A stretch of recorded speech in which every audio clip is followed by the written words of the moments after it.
The night was dark and quiet, but Marty Lacker's blood was boiling. He had just received a call from Elvis Presley's manager, Colonel Tom Parker, who sounded unusually urgent. "Come over here, I want to show you something," Colonel Parker said. The tone in his voice was enough to make Marty's heart race. Marty arrived at Colonel Parker's house, and the sight that greeted him was both shocking and disturbing. Colonel Parker handed him a box, and as Marty opened it, his eyes widened in disbelief. Inside were dozens of bottles filled with liquid Demerol, a powerful synthetic morphine. The bottles were tall, about 6 inches, and 3 inches in diameter, labeled and packed like they were straight from a pharmaceutical company. "Take this back up to the house with you," Colonel Parker said, his eyes gleaming with a mix of excitement and something darker. Marty's mind raced. He knew that Elvis and the guys were already taking a lot of stuff, but this was something else entirely. "There is no way I'm going to give this to Elvis," Marty replied, his voice firm but shaky. Colonel Parker didn't seem to care. He just smiled and shrugged. "Suit yourself, but you know how Elvis gets when he wants something." Marty took the box, feeling the weight of it in his hands. He knew that Elvis's addiction to pills was getting worse, and this box was just another step down a dangerous path. As Marty drove back to the house on Bellagio Road, his thoughts were a jumble. The house was a grand Mediterranean villa, with marble floors, soaring ceilings, and ornate columns. It was a far cry from the modest homes where Marty and the others had grown up. Elvis had always lived like a star, but now it felt like he was living in a different world altogether. Elvis was already in the den, surrounded by a group of guys who were part of his inner circle. They were like a pack of wolves, always circling their alpha, ready to do whatever he asked. Marty walked in, and the room fell silent. Elvis's eyes locked onto him, and Marty could see the curiosity and a hint of something else expectation. "What's that, Marty?" Elvis asked, his voice smooth but with an edge. Marty hesitated for a moment. "Just something Colonel wanted me to bring back," he said, trying to keep his voice steady. Elvis raised an eyebrow but didn't press further. Instead, he turned to the group and started talking about the latest movie they were working on, Kid Galahad. The film was a boxing picture, and Elvis was excited about it, but Marty couldn't shake the feeling that something was off. The pills were always there, lurking in the background, casting a shadow over everything.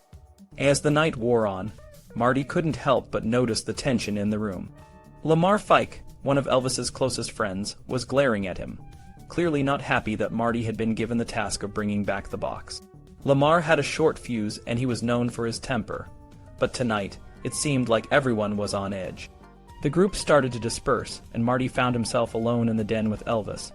"What's really going on, Marty?" Elvis asked, his voice low and serious. Marty took a deep breath. "Colonel gave me a box of pills, Elvis. I don't think it's a good idea."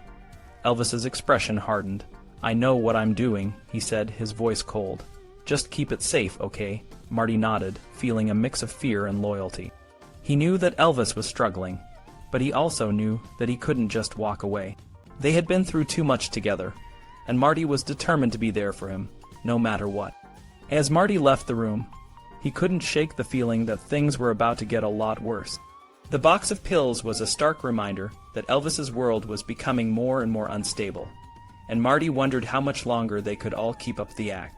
Outside, the night was still dark and quiet, but Marty knew that the storm was coming, and he wasn't sure if any of them would survive it.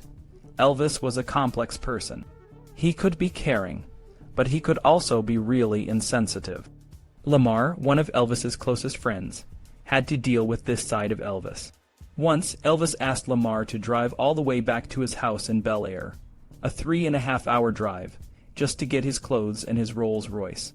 The house was surrounded by fire trucks, and the fire was close, but Elvis didn't care. He just wanted his stuff. Elvis also had a habit of treating his friends poorly when he was in a bad mood. Marty Lacker, another close friend, remembered how Elvis would sometimes turn to Lamar and say mean things, like, "Cool it, fatty, you're nothing but a joke." It was a tough job working for Elvis, but if you didn't like it, you didn't have to stay. It was like being in a velvet cage. After finishing the movie, Kid Galahad, Elvis decided to extend his stay in Las Vegas. He had such a good time that he kept pushing back his return home. This meant his friends, who wanted to see their families for Christmas, had to stay with him. One of the bellhops at the Sahara, Johnny Joseph, became a favorite of Elvis's. Every time Elvis tried to leave, the road was closed due to snow, and they had to go back. Johnny had to unpack and repack their bags multiple times. Finally, Johnny told Elvis, "Bullshit, you guys ain't comin' back here." It was funny to Elvis, but it was a lot of work for Johnny. While Elvis was in Vegas, Marty worked at Graceland, going through the fan mail. People sent all sorts of letters, some asking for money, some claiming to be related to Elvis, and others sending nude pictures. Elvis didn't read most of the mail himself. Instead, his father, Vernon, and Marty's wife, Patsy, handled it. They would write generic responses, and sometimes sign them with Elvis's name. Sometimes they would make bonfires of the letters in the backyard. In the early 1960s, Elvis got a new addition to his entourage, a chimpanzee named Scatter. Scatter was a lot of fun, but also a lot of trouble. He belonged to a trainer named Bill Killebrew, who used him on a children's show. Elvis bought Scatter as a companion, and soon the chimp became the ultimate party animal. Scatter caused chaos wherever he went. On one trip to Flagstaff, Arizona, he made a mess in the motel room, swinging from the curtains and throwing feces.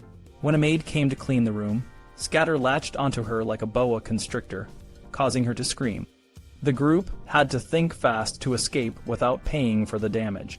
Back at Graceland, Scatter was a mix of trouble and charm. Alan Fortes, one of Elvis's friends, loved to take Scatter for drives in the Rolls-Royce. He would dress the chimp in little suits and sometimes make it look like Scatter was driving. One time, a driver swerved off the road in shock. Scatter also had a mischievous side. He would hide behind bathroom doors and jump out at girls, or try to look up their skirts. One girl, Pat Perry, even hit Scatter when he got too handsy. Scatter loved attention and would get drunk on beer and liquor, causing even more chaos. One of Scatter's favorite tricks was to lie on the edge of the couch and grab the hem of girls' skirts. He would even masturbate in front of everyone. Despite his antics, Scatter was part of the family. When he bit Jimmy, the butler, Elvis was furious, but he couldn't stay mad for long. He would stare at Scatter, who would look up with innocent eyes, and then they would both laugh. Scatter's playful nature led to some dangerous situations. Once he got loose in Bel Air and scared the guests at a fancy cocktail party. The neighbors were so upset that Scatter was banned from the neighborhood. Back at Graceland, the maids had to take care of him. One maid, Daisy, had her wig pulled off by Scatter, which scared her so much that people thought she might have poisoned him. Eventually, Scatter died alone behind Graceland, and Alan was devastated. Elvis and his friends had a lot of wild times, but even the most fun moments had their downside. Scatter was a reminder that sometimes the things we love can also be the things that cause the most trouble. Marty Lacker came home after his first trip with Elvis, and his wife, Patsy, didn't want him to go back out on the road. So in February of 1962, Marty quit traveling with Elvis and went back to radio. He got a job at WHBQ, the top station in Memphis. Marty didn't mind dropping out of the group much, because he didn't like Colonel Parker. He still got to see Elvis when he was home, but a lot of changes were happening in the group that year. Billy Smith remembered that early in 1962, Elvis broke up with Anita Wood. He was writing letters to Priscilla and talking about her a lot, even though he hadn't seen her in 2 years. Elvis was kind of fickle, falling in love quickly and then moving on to someone else. Anita wanted to get married, and they argued about it a lot. She noticed Elvis's personality changing, and she thought the army made him sad and pensive, but she might not have known about his drug use. To make traveling easier, Elvis bought a Dodge motorhome in 1962. It was only 25 feet long, but they thought it was huge. Lamar Fike talked Elvis into buying it, but he cursed the day they got it. The motorhome was uncomfortable and broke down a lot. It had a breakfast nook, a couch, and a bedroom in the back. Elvis traveled in that motorhome for 3 years, and they had some wild times in it. One day, they were driving and listening to a reel-to-reel tape recorder. Andy Williams's song Moon River came on, and Joe sang Muo Un Lacker, because Marty's face was round and he was almost bald. Elvis laughed so hard he almost crashed the bus. From that moment on, they started calling Marty Moon. Elvis was a terrible driver. He couldn't keep his mind on the road, and would leave the turn signal on half the time. One time, they were driving across the desert, and Lamar asked Elvis why they were going so slow. Elvis hadn't even noticed and sped up. But then he started talking and slowed down again. Billy Smith wanted to go home in 1962 because he was getting married in November. He asked Elvis to let him go, but Elvis kept promising and then changing his mind. Finally, after a week, Elvis said they were leaving the next day. But when the next day came, Elvis had other plans. They waited on the bus for 5 days, and Billy got so frustrated that he threatened to take a flight. Elvis got mad and said they'd leave, but he drove really slow, stopping every 50 miles. It took them 7 days to get to Memphis, and Elvis made sure Billy didn't forget it. Lamar Fike remembered that Elvis would drive 250 miles a day max. Sometimes it was even less. One day they drove only 100 miles. Lamar and the others would take turns driving fast to make up for Elvis's slow driving. But Elvis did this a few times, just to show who was in charge. One time in Vegas, Lamar was driving the motorhome, and he was really tired. He took a left under a covered walkway at the Sahara Hotel, not realizing it was too low. The motorhome's top ripped off, and it looked like an open sardine can. Elvis and his dad were sitting in the back, and Elvis looked like a wolf when he saw what happened. He made Lamar get out and find gas in the middle of the Mojave Desert. It was really hot, and Lamar had to hitchhike to get fuel. Elvis could be impulsive, and when you mix that with a temper and pills, things got interesting. In 1961, Harold Lloyd started working at Graceland. He was Elvis's first cousin, and used to bring Elvis candy bars when they were kids. Elvis remembered this and got Harold a pickup truck when he needed one, but in 1962 they had a big fight. Elvis came home late one night, and Harold wasn't at the gate. Elvis got mad and drove through the gates, causing a lot of damage. For years after that, Elvis would joke about it at 3 or 4 a.m., wondering if Harold was sleeping on the job. Lamar Fike was the one who really got into Elvis's business. He'd tell Elvis what was going on, even if it made Elvis mad. Sometimes Elvis would fire him or Lamar would quit. In May 1962, they had a big argument and Lamar quit. He became Brenda Lee's road manager for a year, and then worked for Hill and Range learning the music business. Even though they had a falling out, Lamar still worked with Elvis a lot, and Elvis never really let go. 1962 was a chaotic year. Marty and Lamar left, and there were a lot of changes. Gene came back to work for Elvis after being gone for a couple of years. On their first trip out to California, Gene got really hyper from taking too many uppers. He was trying to fix things on the bus, even when they didn't need fixing. Elvis gave him some Demerol to help him sleep, but it didn't work. Billy found Gene in the back, not breathing, and got scared. Elvis woke Gene up, and when he came around, Elvis was mad at him for mixing all those pills. Elvis was getting more knowledgeable about drugs, but it was still dangerous. When we finally got Gene awake, Elvis dragged him out of the motorhome and walked him alongside the highway to make sure he was okay. After a while, we saw he was going to make it. We got back on the bus, and Elvis climbed behind the wheel. About a minute later, Elvis turned around and said, "Goddamnit, Gene, I ought to kill your ass."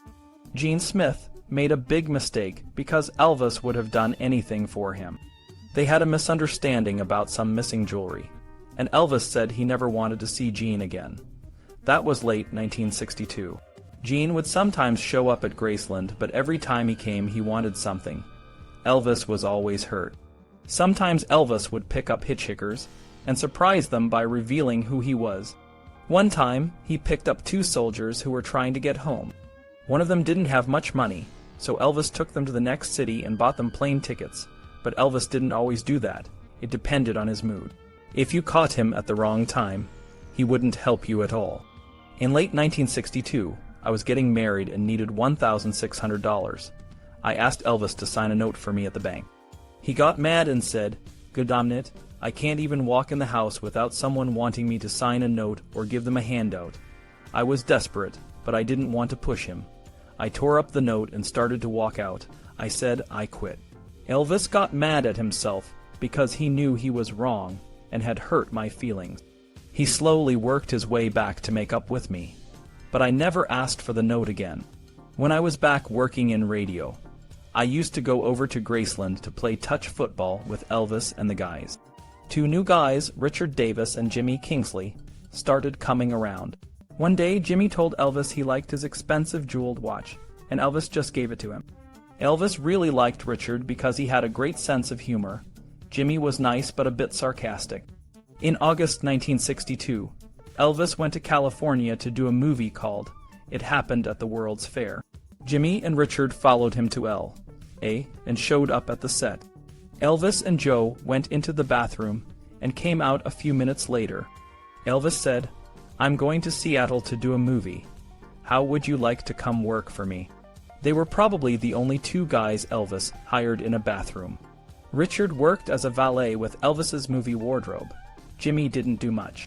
Elvis called Richard Broom because he was so skinny. Richard was always up for anything, no matter how rough it got. Jimmy started pushing Elvis to get us into the Screen Extras Guild so he could get into the Hollywood scene. He wasn't really interested in Elvis. I could tell by the way he talked that he wasn't going to last long. He bad-mouthed Elvis and complained about everything. One day I told Jimmy, "If you don't really like the man, you shouldn't be here taking his money." Jimmy eventually let his true colors show and was kicked out of the group. The parties on Bellagio Road were different from the ones on Perugia Way. A lot of the guys were married now, so their priorities were different. Even though there were many women around, most of the married guys didn't cheat on their wives. There was always a fear of someone getting angry and blabbing. We never talked about what went on in the group. It was like an unwritten rule. We were like a mafia in that sense. Elvis had strict rules about the women at the parties. He didn't want anyone to fool with his girlfriend, and he expected the women to mind their manners. One time, a girl at a party was trying to get Elvis's attention and got really abusive. She took the cue ball off the pool table, and Elvis got so mad that he threw the cue stick at her. He felt bad about it later and made sure she was okay, but he never apologized. Elvis never liked going to restaurants because people would always want to shake his hand or get an autograph. We sometimes went to the Luau in Beverly Hills, where we used the back door and sat in a private room. We also went to the Red Velvet nightclub on Sunset Boulevard. It was owned by a friend, and we always had 2 reserved booths. Monday night was talent night, and some good acts came out of there, like the Righteous Brothers. Elvis liked black music and black artists. He also liked black sports heroes. Jim Brown, a former football star, came to visit Elvis on a movie set. Elvis was a big fan of Jim Brown and always asked about him. When Jim came to visit, he seemed friendly and even shared tips on breaking tackles. But when the conversation turned to karate, Jim thought Elvis's demonstration was childish and left. They never spoke again. Elvis had a Mississippi upbringing, so he had some prejudice. But in the entertainment business, you're judged by what you can do, not by your skin color. Elvis used the term nigger maybe once or twice, but he didn't use it directly to anyone. He gave a lot of money to black charities, and always showed respect to black people. But he thought the races should be separate in love and marriage. One night at the Memphian, Elvis was high on drugs and got upset because a girl he dated had gone out with a famous black football player. Elvis was talking about killing the guy, but Red and I calmed him down. I told Elvis I would take care of it, but I never intended to. Elvis forgot about it by the time he got home. Elvis's friends noticed that he liked to do things in a big way. Once, he got really into suits. He bought a bunch from Julius Lewis in Memphis, and even took the guys to a fancy store in Beverly Hills to get suits and ties. For a while, they all dressed up in suits, but it didn't last long. One day, Elvis showed up without a tie, and when Alan asked why they had to wear one, Elvis said, "If I wear a suit, you wear a suit. If I come in casual clothes, you wear casual clothes." It turned into a funny situation, where everyone was changing clothes all the time. The Colonel, Elvis's manager, saw them in suits one day, and said they looked like old men. Elvis didn't like that, and that was the end of the suit phase. Before filming It Happened at the World's Fair, Elvis had everyone wear black jumpsuits, and he got a white one for himself. They drove across the country in a black and white motorhome, and people at gas stations got really nervous when they saw them. In Seattle, Elvis told the guys to keep wearing the jumpsuits so he could spot them in the crowd at the World's Fair. They later went to Vegas and wore dark sunglasses to protect their eyes from the sun. When they arrived in Vegas, people thought they looked like the mafia. Elvis thought it was funny and used the nickname sometimes. In 1962, Elvis convinced Priscilla's parents to let her visit him in California for 2 weeks. She was 16 and had been writing to Elvis on special pink stationery. When she arrived, Elvis threw a party to show her off. Alan took her shopping and had her hair darkened and styled. Elvis thought it made her look more grown up, but some of the guys thought it made her look like a Vegas showgirl. Priscilla went back to Germany after the visit, but Elvis called her dad and talked him into letting her come back for Christmas. She stayed with Elvis's parents, Vernon and Dee, and when she got back to Germany, she looked so different that it must have been a shock. Elvis was very persuasive and convinced her parents to let her move to the U.S. to live with Vernon and Dee. Some people wondered if Elvis promised to marry her, but it's hard to know for sure. When Priscilla first arrived, Elvis was really into showing her off. He told her she was beautiful and wanted everyone to see her. But as time went on, he started to keep her in Memphis while he was in California. He said he was too busy to take her out, but he called her every night. He expected her to be loyal and stay home, while he could do what he wanted. Elvis's friends noticed that his feelings for Priscilla started to change. He didn't see her as an equal, and treated her more like a possession. He wanted her to be loyal and stay at home, but he was still going out with other women. When Priscilla moved to Graceland, she didn't have much to do except shop and hang out with the other women. Some of the wives didn't like her attitude, but Elvis still cared about her. Elvis's relationship with Priscilla was complicated. He created this image of her as a beautiful, loyal girlfriend, but over time he got tired of it. He put up with her because he didn't want to hurt her, and because she was convenient. But as the years went by, his feelings changed, and he started to see her differently. By April 1963, Elvis had sold over 100 million records worldwide, making him the undisputed king of rock and roll. But while his fame soared, his movie roles were becoming more passive and less exciting. In a 1961 press conference, Elvis tried to stay positive, saying he wanted to take on more dramatic roles, but felt he wasn't ready yet. He promised there would always be music in his films, though. On screen, Elvis was a handsome and charming leading man, but at home, things were different. Priscilla, his girlfriend, was more like a geisha girl to him. They would sit on the couch, and she would pat his face and hair while they talked in baby talk. Elvis called her Nunjan, which meant young one, and later Satnin, because she reminded him of his late mother, Gladys. Priscilla waited on him hand and foot, just like all the women in his life did. But Elvis didn't really talk to her much beyond that. Marty Lacker, one of Elvis's closest friends, had a tough time in New Orleans with his family. His wife, Patsy, had a nervous breakdown, and they struggled financially. When Marty's son Mark was born on Elvis's birthday, Marty couldn't afford to get him out of the hospital. Elvis found out and sent him a check for $300. Marty was grateful, and later tried to pay Elvis back. When Marty gave Elvis the money, Elvis was so touched that he cried and asked Marty to keep it, saying he needed it more. Lamar Fike, another friend, had also left the group, but returned in 1963. He got back into the swing of things, finding songs for Elvis and traveling with him. Lamar met Kevin Eggers, who later published a book about Elvis. Lamar discovered that being away so much was hard on his marriage. He felt loyal to Elvis above all else, and many of the guys felt the same way. Elvis expected that kind of devotion, and it put a strain on their personal relationships. Billy Smith, another member of Elvis's inner circle, noticed that Elvis started to realize his movies weren't going to get much better. He called them his travelogues because they were all the same boy meets girl. They have a romance, there's trouble, lots of songs, and a happy ending. The only thing that changed was the location. In Fun in Acapulco, Elvis worked with Ursula Andress, who intimidated him a bit because she was tall and blonde. They flirted and Ursula would call Graceland, but she knew Priscilla was there, so she'd ask for Alan instead. Elvis's reputation in Mexico took a hit in 1957, when a newspaper falsely reported he had eloped there and made a racist comment. This led to protests and boycotts of his music in Mexico City. The incident hurt him, and he didn't actually go to Mexico for fun in Acapulco. Instead, the backgrounds were shot there, and Elvis filmed his scenes in Hollywood. Despite his fame, Elvis was still very generous. He gave away countless cars and trucks, and donated a lot of money to charity every year. Marty Lacker remembered a time when 2 English girls who visited the house lost their mother. They had no money for a funeral, so Elvis paid for everything, and even flew them to England with her body. Elvis often showed kindness to people he didn't know, but he could also be cold and distant. Elvis started to create a sense of class separation among his friends.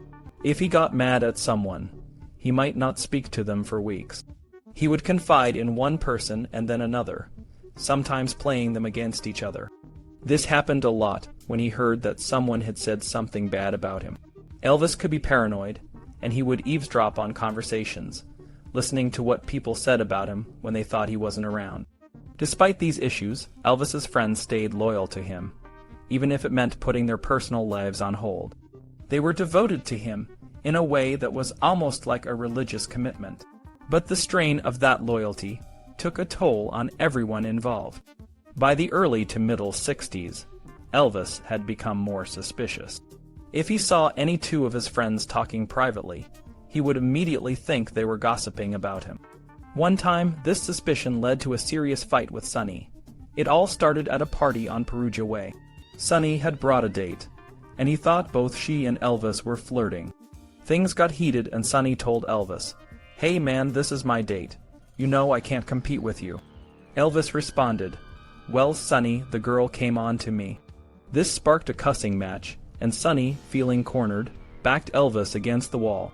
Scared and feeling threatened, Elvis lashed out, hitting Sonny with his fist. Sonny was shocked and didn't fight back. He felt it had gone too far and yelled, "I quit." Elvis, in a fit of anger, fired him and kicked him out.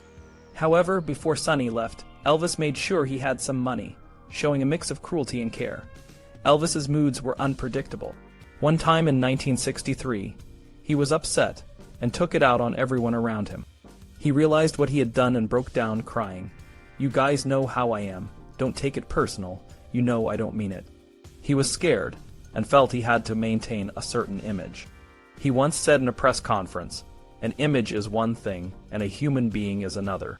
Despite his fame, he had many fears and insecurities. Things with Elvis's friends could change quickly. Billy Smith, Elvis's cousin, quit a few times but always came back. One time, in late 1963, Billy's son was born, and he was worried about the strain his absence was putting on his marriage. He talked to Elvis about it, and Elvis promised to let him call home often. After a movie shoot, they returned to Memphis, but when they were about to leave again, Elvis's father, Vernon, confronted Billy about a large phone bill. Billy was furious and quit on the spot, saying, "As of today, you can quit paying me. That way you'll get it paid a hell of a lot quicker." Elvis threw a fit and cussed out Vernon, saying, "Got him, Daddy, I'm rich. There are some things you don't do." Elvis never called Billy to apologize, but a few months later, during Christmas, Billy sent Elvis a gift. Elvis forgave him, and things were mostly cleared up, though Vernon never told Billy what to do again. Elvis's behavior became stranger as time went on. In 1963 and 1964, his movies started to decline, and he got tired of the routine. One day, while watching a war movie, Elvis decided to create a mini-battle in the pool. He sent his friends to buy toy boats and BB guns. They spent the entire day shooting at the boats, and when it got dark, they bought flashbulbs to shoot at in the pool. The next morning, they found a mess of broken glass and plastic. The gardener was horrified, but they cleaned it up. This weird activity helped Elvis release tension, but it also showed how his behavior could become more erratic. The day John F. Kennedy was assassinated, Marty Lacker, one of Elvis's friends, was up on pills and saw the news on TV. He woke Elvis, who was upset and angry. Elvis started yelling, "What kind of no-good motherfucker would do that? Kennedy's a good man." He smashed his coffee cup on the table, and the pieces flew everywhere. Elvis was worried about his own safety and told his friends, If anybody ever assassinates me, I want you to get to him before the police do.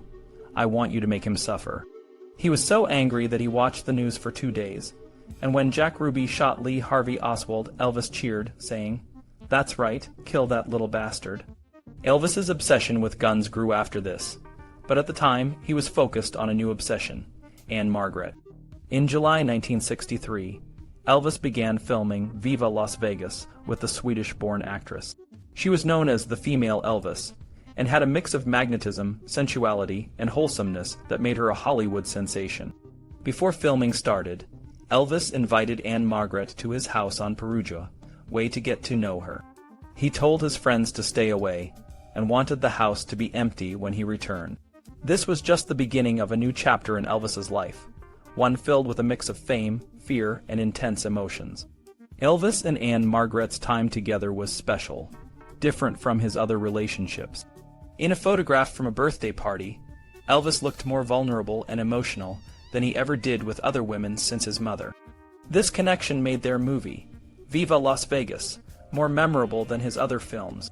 Elvis's friends, Lamar Fike and Marty Lacker, noticed how much he cared for Ann. They saw him being more passionate and protective than usual. Elvis and Ann would spend entire weekends locked in their hotel suite, ignoring everyone, including room service. This drove his friends crazy, but it showed how much they cared for each other. Ann was strong, smart, and adored Elvis, and he felt the same way about her. Their time together wasn't just about romance. They shared a lot of fun moments. Ann had a great sense of humor and a contagious laugh. She even had a nickname, Rusty, because of her red hair and her character in Viva Las Vegas. Elvis and Ann would go out alone, something Elvis rarely did, and it left his friends amazed. However, their relationship had its challenges. The director, George Sidney, seemed to have a thing for Ann, which made Elvis angry. Colonel Parker, Elvis's manager, was furious when he saw the director focusing too much on Ann in the footage. This led to a lot of tension during the editing process. Elvis and Ann had a lot in common, like their love for motorcycles and their careers in the entertainment industry. They were both very sensual and understood each other deeply, but their relationship also had its limits. Elvis was protective of Ann, and he didn't want her to work with other men in films. He even bought her a round, pink bed, but it wasn't a proposal of marriage. Elvis's friends believed he was in love with Ann, but they also thought he wouldn't have married her because of his traditional views on marriage and his mother's advice to avoid marrying someone in the same business. Meanwhile, Priscilla, who was back at Graceland, was deeply worried about Elvis and Ann. She tried to be more like Ann, copying her style and dance moves, but it was a losing battle. Priscilla even flirted with a gospel singer named Mylon Lefevre, a fact that Elvis likely never knew. After Viva Las Vegas, Elvis became more frustrated with the quality of his movies and music. His films were often formulaic, with simple plots and predictable storylines. The songs in these movies were forgettable, and the soundtracks were rushed. Elvis's friends noticed his disillusionment and suggested he study acting to improve his craft, but his schedule made it difficult. Elvis confided to a leading lady that he wished he could make just one good picture. He felt embarrassed by the quality of his work and wanted to do something more meaningful. His friends, like Lamar Fike and Marty Lacker, believed that Elvis could have been a great actor if he had been given the chance to develop his skills. But the people around him, especially Colonel Parker and producer Hal Wallis, kept putting him in movies that didn't challenge him. In the end, Elvis's career in the 1960s was marked by a series of disappointments. He was a talented performer, but he was held back by the people who controlled his career. Despite this, his legacy as a musical icon remains strong, and his fans continue to remember him as the king of rock and roll.